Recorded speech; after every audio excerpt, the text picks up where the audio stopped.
thank you very much, Raj. I've known you for, I don't know, More than 2 decades. 2 decades.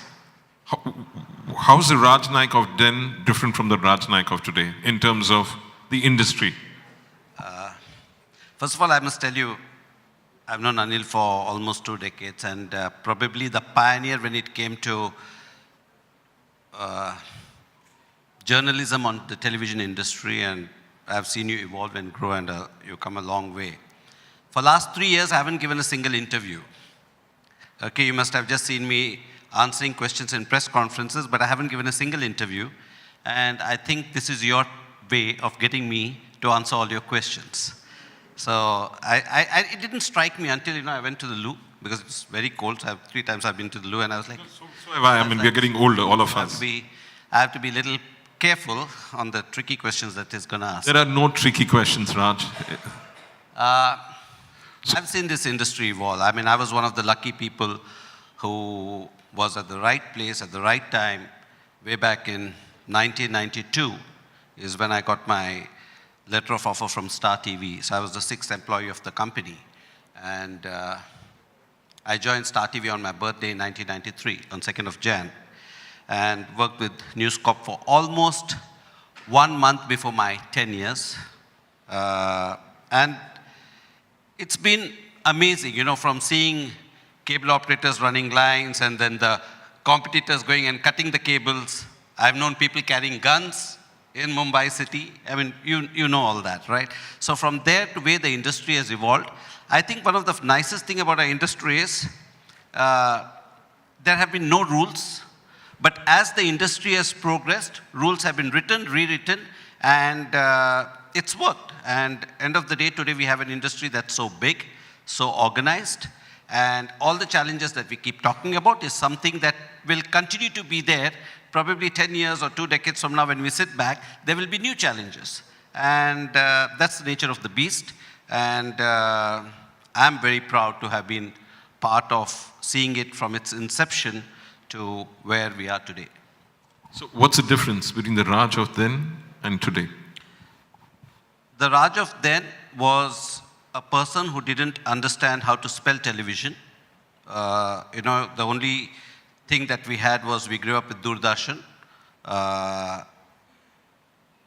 So joining television from print was itself an exciting phase, It was from Indian Post or from Sunday Mail. I worked with many newspapers, so with many publications. So from print to television was something like you dreamt of. In fact, I had written an article in one of the ad club magazines those days, Solace, which said that a moving picture is more than 1,000 words. And, you wanted to be part of the television industry, but you thought you will never be there because you didn't want to join Doordarshan, not because of anything, because you thought getting a government job and it may not pay you so well and things like that. So when the satellite boom happened and you happened to be a part of it, it was an exciting phase. None of us knew anything. I think nobody knew anything, even including Subhashji, when he bought ZTV, And everything was trial and error, right? From selling to distribution to content creation was trial and error. Content creation to a certain extent was still there because there were content creators who were doing it for Doordarshan. So luckily, we didn't have to go through that phase because I think Z had to go through that phase because they were the first people to do in Hindi content. Star only did it in 2001 or 2002. 2001. It's 2000. 2000, yeah, 2000. So for us, one of the advantages we have was best practices of what happened with News Corp globally. So there were a lot of learnings from there. And, but it evolved and it grew. So like I said, whether it's programming, on-air promotion, sales, distribution, marketing, everything was trial and error. And as you learned, and then, because even the best practices were not brought in to this country, for the simple reason, the lay of the land here was completely different from what you had abroad. Even our measurement system, first of all, we didn't have a measurement system. You had a diary entry from Doordarshan, the diary entry. You had the diary system, but let me tell you, it is so interesting. You had Mr. Godrej himself sitting across and doing deals. You had Mr. Burman himself sitting across and doing Dabur, I'm talking about. Yeah. You had Mr. Anand Mahindra sitting and doing deals. And that was the power of the medium at that time because it was novelty. It is what digital is today, by the way, okay?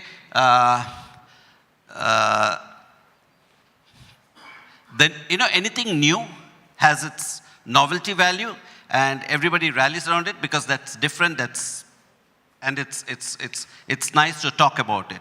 I think satellite television between 1993 and 2000 was that novelty value, because right from when I think there used to be a channel called ATN, if I remember. That was the first Siddharth Srivastava, that was the first ATN channel. Gold and ATN. Exactly. I think from there to sad that some people, that's the beauty of this business. The people who started it are nowhere, and then others have taken over. And the other thing I've learned in this business is there's no first mover advantage. And colors is a good example of that. There's no first mover advantage. So tomorrow anybody can come and set up, of course, the entry barrier today is also changing, because it's no longer you need to have a satellite, you need to have a transponder and things like that. So the entry barrier is also changing, and there's no first mover advantage. So I think the future will belong to those who can create content that is compelling, okay? Because you had a challenge on distribution before. I think that challenge is going to vanish, because there are so many tubes, so many pipes that are coming, and because of which even anybody can actually find a pipe to get your product out. And if a product is compelling, there will be takers at the end of the pipe.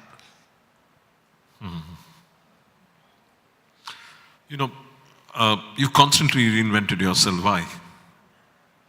You constantly, no, you just... I don't think I reinvented myself by design. You were in print, you went to... Yeah. I don't think I invented myself by design. I think everything happened by default, including my entry into television. I did no course in television or anything like that. Or even my entry into media happened by default. We grew up where if you had somebody in your family or relatives or something who was doing a great job, who was a managing director or something like that, then you said, उस चाचा से जाके पूछो कि career में क्या करना है. Take advice from him. And I came from a family in South Kannada district where you became an engineer, doctor, if you came from an affluent family, or you joined a bank. My whole family is bankers. Okay, you became a clerk in a bank or a manager, an officer in a bank and things like that. So I was the black sheep of the family. And my entry into media also happened by default. It did not happen by design. I think as an individual, I'm like a kid. I like to play with new toys, and I get bored very easily. So every time I've got bored, I've tried to do something different, because I say that if you don't have that adrenaline rush when you wake up in the morning, end of the day, what are you doing things for? You're doing things because you want to be excited, you want to keep yourself alive. And the moment I don't feel that excitement, then I want to do something new. And I think it's not just me, I think it's there in everybody, but some people have the ability to take that risk, but some people don't. And that probably, it's not that everybody doesn't want to do it. And I don't say they don't have the ability to take risks. I think sometimes it's at different stages in your life, your ability to take risks changes, and your compulsions, family, ghar ka chulha jalna hai, whatever, your children are being educated. So at every point, you sit back and you look and you say, okay, this is the time probably I can do it. And you take that thing. And I've been lucky, it's not necessarily that every time you make a change, you are lucky. I've just been lucky that every move I've made, most of it by default, not by design, has worked for me. So your shift from entrepreneurship to colors happened. How did that happen? How did that come about? And how did you continue the momentum at colors when you were not a GEC guy, really? First of all, not a GEC guy is, when I was at Star and... you were selling airtime on GEC, yeah, yes. I was selling GEC as well. And we had a Mancom of 7 members or 6 members at that time. And we used to meet every Monday morning. And the way that we did things was, if a content had to be greenlit, the sales head had to say yes. So there was a sort of a thing. And so it was like, can you sell this or can't sell it? When KBC was being done, so Rupert Murdoch was in town, Chase Carey was in town, and actually it was supposed to be that time, Kaun Banega Lakpati. It was not supposed to be Kaun Banega Crorepati. It was in that meeting, in that room, it changed from Lakpati to Crorepati. Okay, that's another story. When I write my book, it will be there. But having said that, so you always were involved in content in a way where you didn't create content, but you went and sold content. So there was an involvement to that extent. I never ever dreamt that I will go back to corporate life from being an entrepreneur. Again, it happened by default, okay? I think the business I was in the right business, probably at a slightly wrong time. And one of the things of being an entrepreneur, which I've learned, which I hadn't learned because I was always an employee and I was in corporate life, you take it for granted all the things that you have, you know. Everything is taken care of. So you think that you're running the business. So when I became an entrepreneur, one of the things I realized was cash flow. And at the 15th of the month, instead of running my business, I would go around trying to gather money to pay for salaries for people. I made another mistake. I started my company with 5 offices and 220 people. So suddenly I was answerable to pay salaries for 220 people, and it was huge. See, because when I worked in a newspaper in the past, sometimes our salaries came on the 15th of the month, sometimes 20th of the month, 10th of the month, and it didn't matter, okay? Because you just needed the job, you waited till the salary came. Today, the youngsters who work for you all have EMIs. So you can't afford to pay the salary on the date that you promised them, because if they miss their EMI, their life can get ruined. And that ownership, that responsibility came and sat on your head. And I went through a really tough time. I was not worried about myself, but I was afraid of the 220 people who were working for me. And I think somewhere I panicked, and I didn't know what I wanted to do. And I tried raising money. I did raise money. I got debt from banks and things like that. But still, somewhere, Indian organizations don't pay you on time. You know, you can have the best contracts in place, but they don't pay you on time. So that was a challenge. During that period, I had a friend of mine was working for Network 18, Sai Kumar, and we had identified an idea which we wanted to explore, and we got speaking on that idea. And I can't discuss it because we may still do that idea someday in life. But something that we were discussing, and it didn't fructify. And he knew that I was going through a bit of stress, and he said, "Why don't you join Colors as CEO?" I said, "Tu pagal ho gaya, main entrepreneur banna, mere ko CEO kahan banna hai?" So a few days later, we met at the Oberoi's in Delhi, and we were having a drink, and he said, "I'm serious." I said, "But I'm not serious. I don't want to join." He said, "No, why don't you at least meet?" So I met, and then they asked me to go to the US to meet Viacom. So I was like thinking, "Acha, Viacom ja raha hu." So I said, "One condition, route my ticket via LA." Because my daughter was studying in LA. I also thought of a free ticket, you know. And they said, okay, and next moment the meeting was in London, and so I went to London. It changed, so my plans changed, but since I had committed, I had to go to London. I didn't even dream, and when that meeting was more of informality, and said, "Welcome to Viacom." That's how the job happened. And I was like, oh shit, now what do? I had 220 people. I didn't want anybody telling me that you ditched us and you ran away. What do? I came back. I flew that day to Delhi. I met one of my clients, and I said, "Listen, you give me 15% for this business. It cost me about 8.5%. I will give you the business back. All the team that is working on this business, I'll give you back, and you'll save money, and it'll be your own business. So there's no disruption at work, and you save money." So I went and returned 3 businesses when 2 of my partners or 2 of my colleagues said, "We want to continue with the business." So then luckily for me, I found an investor at that time who was willing to back it up, and so I hived off that business. And one of my conditions with Viacom at that time was I could bring so many people into the company, but luckily for me, everything worked well. I didn't have to take anybody except my secretary, and I thought I will do 3 years, and then, I'll again start something. I enjoyed the job so much. Again, I think it's passion. And before I knew what happened, it's 7.5 years. Yeah, fantastic. So now, you experimented a lot again here. While you went for the mass market shows, you also went for the very top-end shows. Yeah. I think there is still lot of things you want to do and I've not been able to do, but that's the compulsion of the, when you're working in an environment, there are certain things. But it so happened that this morning, at 2 o'clock in the morning, I was on Instagram and I saw Anil Kapoor, Goa. And so I saw the picture. I said, "Oh, you're in Goa?" He said, "I'm in Goa." I said, "Where are you staying?" He said, "Grand Hyatt." So I said, "Which Grand Hyatt?" He said, Bambolim. Bambolim. So we just had lunch, But the thing is, the reason I mentioned that is 24. That's the show I was That's the show. I think that was a trend-setting show this country had.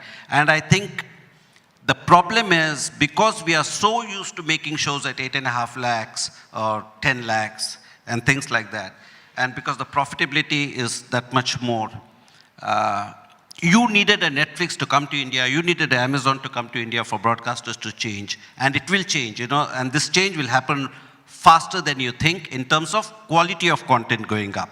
And because the quality, when I say quality of content, because people are now getting used to different kind of content. And when you get used to different kind of content, then you begin to choose.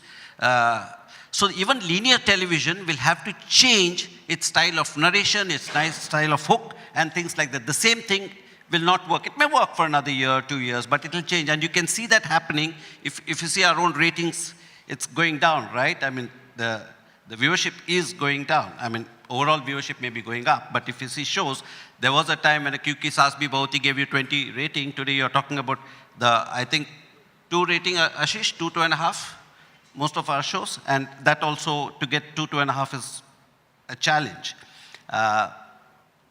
So I think the quality of content will have to improve. The style of narration will have to improve.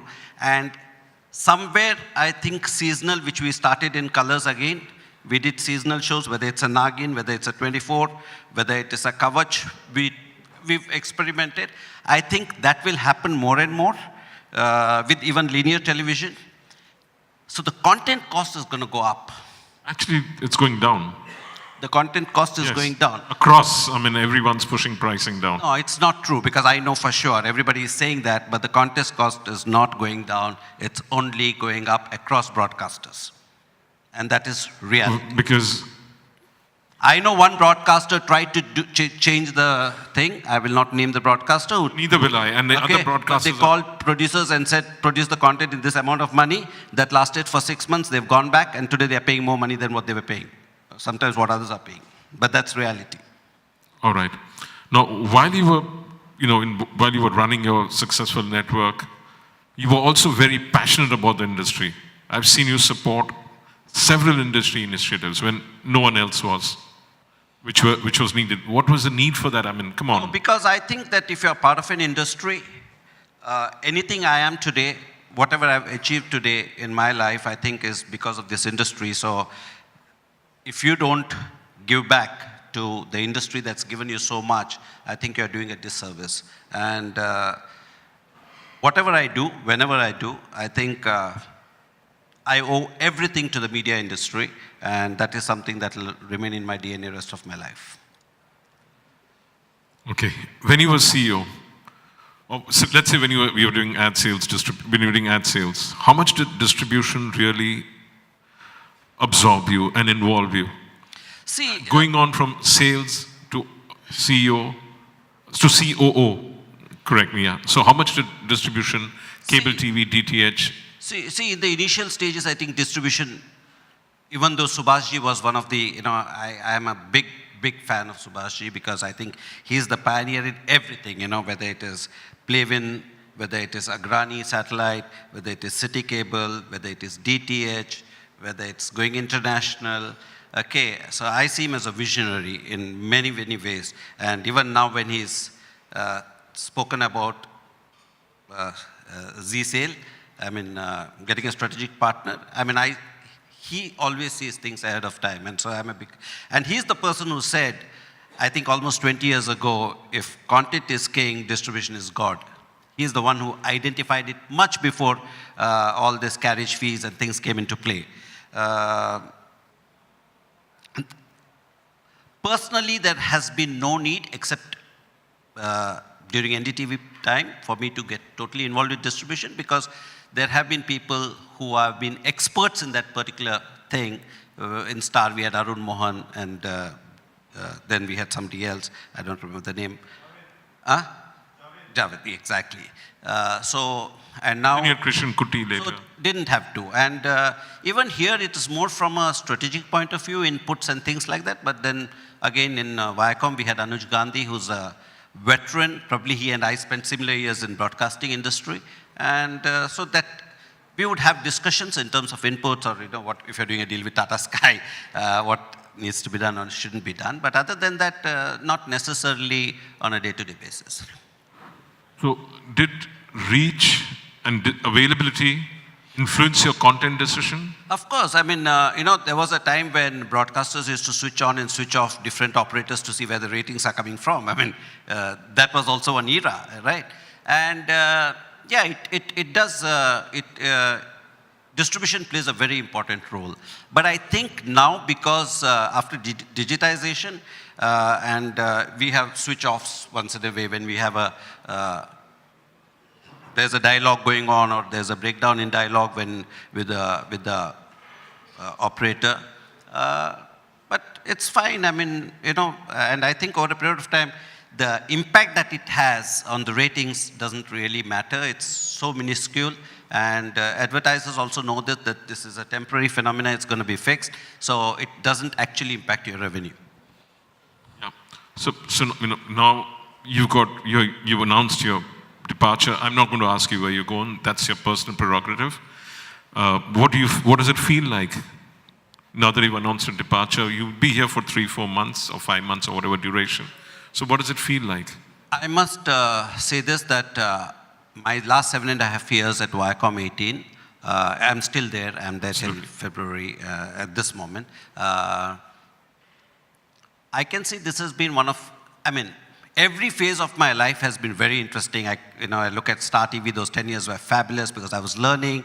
NDTV was a completely new genre, and there was so much competition. That was a learning. My entrepreneur's journey was a learning. But the last 7.5 years at Viacom is something I'll always cherish. It is one of the best places to work. I can say that with conviction. It's one of the finest places to work. And I've enjoyed every moment of it, every bit of it. And it will always, its memories I'll always cherish. And Viacom 18, its value systems will always be ingrained in my DNA. So what were the peak moments which you'll carry with you? Peak memories at Viacom 18? Many peak memories. I mean... I'm sorry, I'm putting you on the spot. No, there are many peak memories. 24 was definitely one. Nagin was another. Changing the time slot of Big Boss, going to 10:30 was one. Then getting Aam Aadmi into the house, getting rid of celebrities, that was another thing. And doing, you know, one of the things which I realized when I joined Viacom 18 was when we used to meet producers, they used to, you know, those days we used to do Balika Vadu and we used to do Lado and things like that, right? Shows like that. So the funny part of it was all the producers used to come and pitch us shows that were similar, and they say, "Ye colors jaisa show hai, colors jaisa show hai." And I say, "But we want variety." And one of the things which I'm very happy to do is, which I was very happy to do, and I had the freedom and the opportunity to do, was I think no other channel in this country has done the variety of content that we did in colors. And I'm sure that DNA will continue. Whether it was doing, you know, we did things like, where nobody expected, we took recordings of Yuvraj during his cancer, and we did a show called Zindagi Abhi Baki Hai. I don't know how many people saw it, you know. We took celebrities and made them ride auto rickshaws. I mean, work as a laborer or person for a day. I'm forgetting the name of the show. Okay, so we did that. we did a chat show with Anupam Kher in Hindi. And then keeping in mind that we said we have to target the youth, and one of the things we did is, if you see some of our love stories, whether it was Madhubala, when we were doing Madhubala, it was set up in the backdrop of Bollywood, and everybody said, this show won't work. And it was our most successful show at that time. We also realized that one of the things Colors has been doing, it happened by default again, but then, you learn from what you can do. And so we went around to do shows like first show on Indian television when everybody said, what do you say, on transgender. People said, would you do a show on transgender? The moment we heard it, the word transgender, we didn't even know the storyline. We didn't know anything. We said, this is the show we want to do. Okay? When somebody came to us with a two-liner on bonded labor, we said, really? Aaj ke zamane mein bonded labor hota hai? And then we said, just out of the capital city of Delhi, there is bonded labor. It was like that. And we said, okay, let's do bonded labor. That's how Udaan was born. That's how Shakti was born. And the other interesting thing I remember, where we took a decision in exactly 5 minutes, we signed the letter in 1 hour's time. I remember walking to my finance department and legal department saying, "Mere ko ek check likh ke do aur ek MOU bana ke do," was Ashoka. And we put the promo on air in 24 hours. And that was another successful show. So these are things, when you do things and you have that competitive streak in you with your competitors, I think it's fun, it's challenging, and it's exciting. Yeah, but your DNA appears to be content now. When you've actually been a salesperson for a major part of your career, how did that, how did it work with the sales side as a CEO and as a content leader? It seems like along with Manisha, you were driving the content. Yeah, but sales probably because I've done it for so many years, it naturally comes to me in my sleep. But I must say we have a excellent sales team at Viacom. They did all the work. I got the credit. And wherever they needed guidance and wherever they needed some push or probably some client interface, I would go. Because I personally believe everybody is a salesman. The President of India, the Prime Minister of the country is a salesman. Donald Trump goes and sells his country. The CEO of every corporate goes and sells to his shareholders or to his partners, whatever it is. So every person inherently is a salesperson. So, and as a CEO of the company, or as a CEO now of the company and CEO of Colors at that time, you are selling, that is part of your business. That's a given. You have to do it. Okay, whether you do it yourself or you get it done through somebody else, but there will be some constituents that you will have to do it yourself. And for me, I believe, and I've always said this, that we are in the repeat order business. People like to say that we are in the broadcasting business, we're in the entertainment business. They like to make it as complicated as possible. I think we're in the repeat order business. Our job is to bring the viewer back, and our job is to bring the advertiser back. Okay? And that's the business. And you survive and you exist because of them. So I would make it a point to try and meet as many of my customers as possible during the... So your content play was helped by the fact that you were a salesperson before? Content for me again was new, like I said, so it was exciting, and we took some calls, and it worked. So, and success gives you more confidence to take more risks, and that's how it evolved. And you also evolved Colors into more of a broadcast plus digital play. That came out of your choice, or it came out of design of the group? No, see. Because your big boss gets, the way you're functioning with... See, that's another thing. Interactivity was something that you got excited with because I used to sell MSN at one time. And so interactivity was, everybody was talking. I think we did our first interactivity with doing a game for Big Boss and a game for 24. Okay, that was done more for PR exercise, to do a press release saying we have this game, and also to the sponsor to say, okay, you will also get this. That's how it started, and but it worked. Suddenly we found people engaging, people downloading, and one of the things that we saw in our whole repertoire was we didn't have a singing show, and we said, we have to have a singing show because our dance shows were doing very well. We did Jalak Dikla Ja, right? And we said, we don't have a singing show. And we said, everybody has a singing show. So we tried one experiment, which we couldn't do because of we did India-Pakistan. We had Surk Kshetra between, but it was a can show which we took from Sahara at that time. And it worked very well for us, but we knew we couldn't go ahead with it because we had a lot of problem with political issues, right? So we had to stay out of it. So we said, if we do a singing show, it has to be completely different. And by default, we chanced upon a show in Cannes called Rising Star. And they said, it's live, and interactivity on the mobile phone.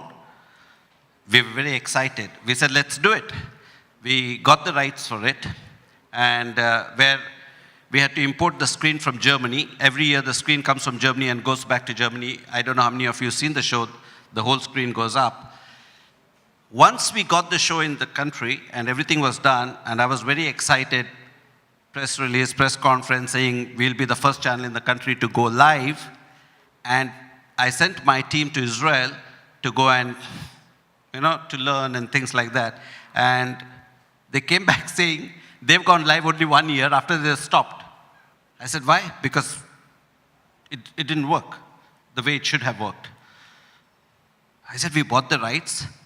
We've announced it. Now we can't go back, right? And then we found out that in the US, they tried it and it didn't work not because of anything else, just because in US there are 2 time zones. See, these are small nuances. But we said we have to make it work. And so we decided we'll go ahead with it, and there was we had to identify whom to give the work to, which production company to give the work to. We chose a production company that hadn't done anything on reality for the last 12 or 14 years. And the whole industry stood up and said, why did you give it to them? But we knew they had the capability of doing it. We gave it to them, and 3 days or 4 days before the event, my programming head, Manisha Sharma, tells me, Raj, are we really going to go live? In television, you can actually do little delayed and still put a live bug, and you can cheat, but we said, no, we have to go live. There's no 2 ways about it. And so there was a condition that was put to me saying, on the day of the first episode, you will not come anywhere near Film City. I said, how can that be? They said, no, because if you come, if something goes wrong, then you're going to shout, scream, and then it's going to get even more tense. And so the first episode of Rising Star, I sat in my house, watching it on television, my team telling me that we will call you and keep you informed of what's happening, which they did. And the server, because the system that we had from Israel, their population is so small, they couldn't envisage the number of people in India that would engage. Our server crashed. Luckily for us, we had a standby server in Israel, and so we just had to switch. And that's what happened. And day 2, then we kept on improving the app and things like that. But how do you make the viewer know that it's live? So we did things like, sports was going on in Sony, right? So we said, cricket scores live on the show. I went on my Facebook and did a live from the thing. And then I said, when we are getting into a break, we said, don't cut, let the camera roll. So that, they show the guests, the judges getting up, going, coming, so it gives that feeling of live. And over a period of time, we were able to establish that it's live.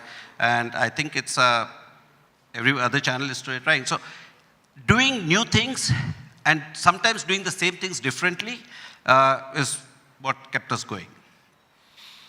Yeah, so any person in the industry who inspires you apart from Subhashji? Many people. Uday Shankar inspires me. Uday and I used to work in a newspaper together about 30 years ago. So our friendship is from that time. And I've seen him evolve. In fact, when we were in Goa for one of the functions, we were sitting and having a beer together when he got his phone call saying he's been made the CEO of Star TV. So I've seen him evolve. And some of the bets he's taken, the way he's grown, the way he's built Star TV, I'm extremely proud, and he definitely inspires me big time. All my colleagues, actually Puneet Goenka, again, the way he's taken Z from his father and the way he's built it. And there are many, many people you can go on talking. I mean, I've just taken right now the peer group. Peers at the moment, but otherwise, Dr. Prannoy Roy has inspired me. I've worked with him for 7 years. I've learned so much from him, and I've learned from Raghav. I've learned from. I've not worked with Ronnie, but I've watched Ronnie very closely and the way he's built his business. So many people in this industry, and you can go on and on. There are so many unsung heroes, some of them in the limelight, some who are not. Yeah, so now let's move on from the personal to the industry. So what about the industry perturbs you? Pardon? What are the few factors of the industry that perturb you? What perturbs me about the industry is we don't have one voice. Okay, I mean, simple things. The last session was on advertising, right? I mean, and this is not something, it has been discussed, debated for, I don't know how long, about 12 years ago or 10 years ago, the first Goa Fest that happened, Subhash ji, myself, Prasun Joshi, and there was a person called Pramod Sinha, who used to be ISB thing. And there was somebody else. We were on a panel, and that time the discussion was 15 to 50,000 to how to take the industry to that level. So we've been discussing for years to come, but like I said, we don't have one voice. I think one of the biggest, what NASSCOM did to NASSCOM when... Vivang Mehta. Yeah, the way it was held together and what he did I don't think we've been able to do it for IBF. And I think it's never too late. And what inspires you about the industry? Pardon? What inspires you about the industry? What inspires me about the industry is the way the industry has evolved, the way it's still growing. And, he said he's got 9 channels. He wants to do one more, and he has the conviction that it will survive. I think that is what. I think this industry has spawned so many entrepreneurs, given so many jobs to millions of people, built so many careers, and I think it will only grow. I think one of the best thing that's happened about this industry is, and especially with the digitization and with the YouTube and the Facebook and thing, I think it has democratized so many things, and I think there's so much opportunity for individuals, entrepreneurs. I think the world is your oyster. Going forward, let's say 5 years down the line, where do you see the industry going? What do you see the industry, what is the shape, the face? How has the industry evolved? 5 years, 10 years, 15 years? See, I can't speak 15 years because I think, one of the beauty about this business is you don't know when the change is going to come from, where it's going to come from. Years ago, I used to have a client called Archie's Cards, Anil Mulchandani in Narayana in Delhi. I used to go sell to him, and he was one of my clients. And he told me, one day, he said, Raj, pata hai, 80% business mera hai. एक client है, एक competitor है, पुणे में बैठता है, hallmark global client है, कुछ फर्क नहीं पड़ता है, but give me another year I will be 90%. And then came internet, and there used to be this Blue Mountain card. I don't know whether you know, used to send Blue Mountain greeting cards. And then came SMS. His business changed, right? Disrupted. You've seen Magna Sound. Magna Sound was like... Shashi Gopal. Yeah. So cassette business has gone out of the window. So I think disruption, where it's going to come from, you never know. So I wouldn't want to say what's going to happen 15 years from now. 5 साल जो मेरी दिशा है, from what I can see, I feel there will be OTT as a thing, kind of investments that are going. From an ad sales model, it will never recover. I think it's going to be a huge challenge on monetization. They have to find a SVOD model. And again, for SVOD model, you'll have to have compelling content. And like somebody mentioned, you will not be able to subscribe to everybody. There will be few who will subscribe to everything, Amazon, Netflix, Hotstar, Voot, whatever it is. But I think that's one challenge. But I also agree with I think somebody said this in the panel earlier. Like in the US, what happens is when there's a game coming up, you subscribe to the channel and then you go out, right? I think that will happen here as well. The churn will be there, but overall I see television is going to continue. keep saying this, and as you prosper in life, you want a bigger house, you want a bigger car, you want a bigger TV. That's a reality of life. When World Cup happens, you don't even want to watch it on the big TV in your house, you want to go to a club and watch it on an even bigger screen. Okay, the experience of watching it on a big screen is something that will always remain. If you're on the go, if you're traveling from here to, say, Panjim, and there's breaking news happening or election results coming out in Madhya Pradesh, then you will want to watch it. Or if there's a cricket match. But when you reach home, you'll put on the television set. When you reach a hotel room, you put on the television set. You don't open your laptop. Okay? I mean, I was listening to you, what happens in your house. Your house may be an exception. Okay? No, but even I... No, but what I'm trying to say is, the big screen experience is not going to go. 65% or whatever. Your daughters watch television? Pardon? Daughters watch television? Daughters watch television in India? Yes. In US, she watches Hulu and she watches it on the TV, and yet she watches Big Boss on her laptop because I've given her a link where she can watch it. So my kids watch Netflix on TV and on the laptop. Yeah. So the way to look at it is, I think you will not want to watch, what's this Freddie Mercury movie that came? Bohemian Rhapsody on a thing. You don't want to watch it, right? You will want to watch it on a big screen. Absolutely, yeah. Okay, even I don't even want to watch it at home. I want to watch it on a Absolutely. big screen, right? See, I think what will happen is, the future, the way I see it, television will just be it's a box. I'm told that 65% of all TV sets that were shipped in the US last year was smart TVs. So if you take a smart TV today, you already have Google there, you already have Facebook there, okay? So as we progress, I think TVs will come with all this available to you. And the viewer will have the option of watching linear, or which is happening. Netflix and Amazon is already there. Sure. The viewer will have that option. But India, as a country, what is some of the shows, like a Narcos, okay? It's a great show, right? But still, I think there's a depends on different households, but still some parents will say, Narcos should not be seen by my daughter or my kid. They may watch it on their iPad without their parents knowing, but that's what it is, because they feel that. Or in India, still watching something where there is sex, sacred games, where there's a little bit of sex or nudity. They don't want to watch it with their kid. They know their kid is watching. My daughter is watching, I know it. But I may feel a little embarrassed to sit with her together and watch it on television. So that's one of the things. Television, by far, and I think it will continue to remain an inclusive medium, because still majority of India have, I think, LV, correct me if I'm wrong, but I think 93 or 94% of India is still single TV households. And also the CRT phenomena is 80% of CRT tubes. Yeah, but what I'm saying is, it's Single TV, I agree. So it's inclusive, okay? Because you're sitting, you're watching with your family. If a KBC is coming, you want to know who knows the answer and things like that. Whereas it's very personalized. It's exclusive. Yeah. You're watching it yourself. Maybe two drivers may sit together and watch it, but the experience is not the same. And everybody brings this comparison of 900 million handsets versus X million TV sets. I think that's a wrong way to look at it. Sure. It's completely wrong way to look at it. Like somebody said, majority of your time that you use your handset It's for talking. Not even for talking. SMSing. For WhatsApping, for SMSing, for Twitter, for Facebook.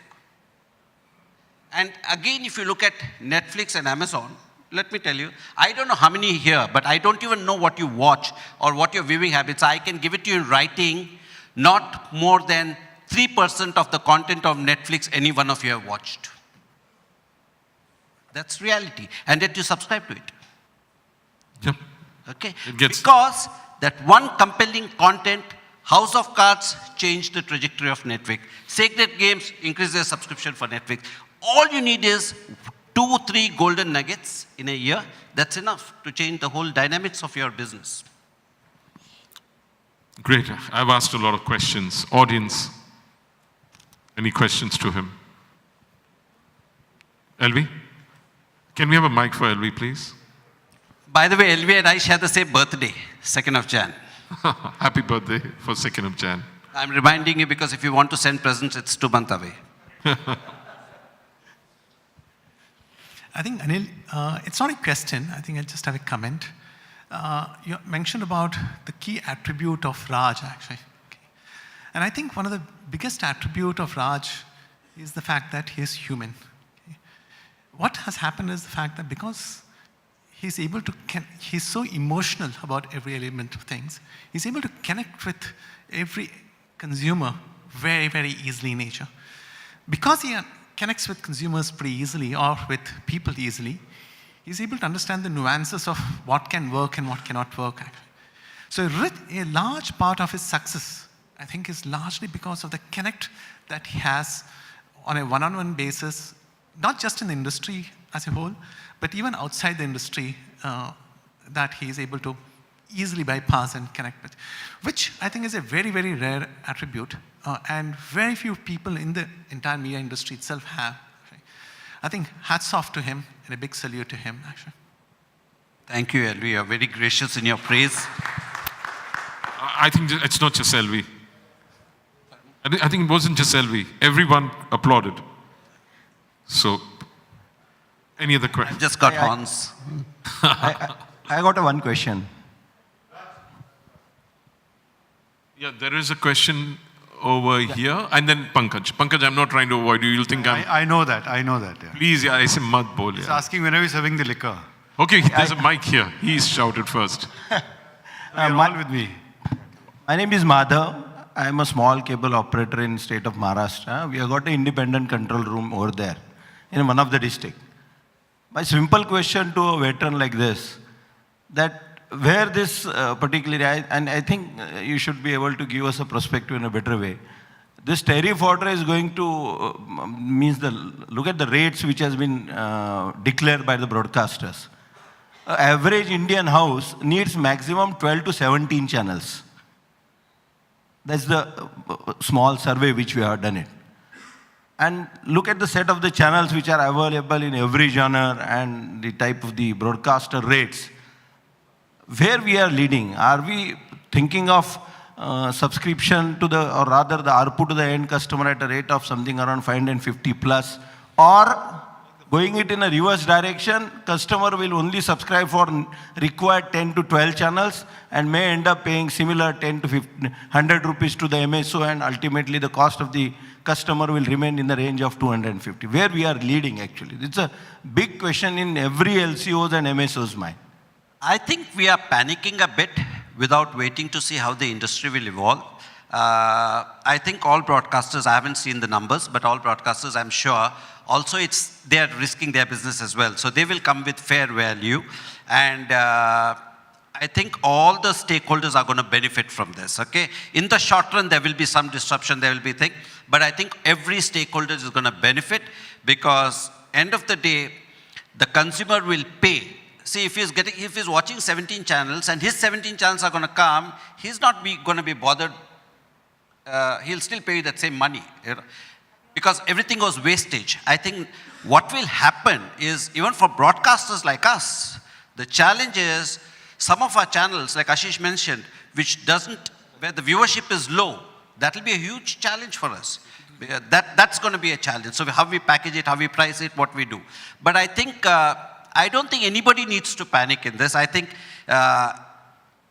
definitely the revenue from subscription will grow.